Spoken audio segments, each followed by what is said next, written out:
How to make an iPhone camera full screen permanently. Well, hello everybody, welcome back to the channel. In this video today, I'll guide you through the steps on how you can make iPhone full screen permanently.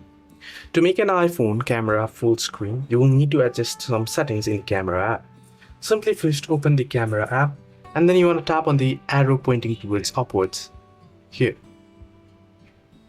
And you'll find this list here. You can see the aspect ratio. You want to switch to 16:19. Now you have full camera, as you can see, right?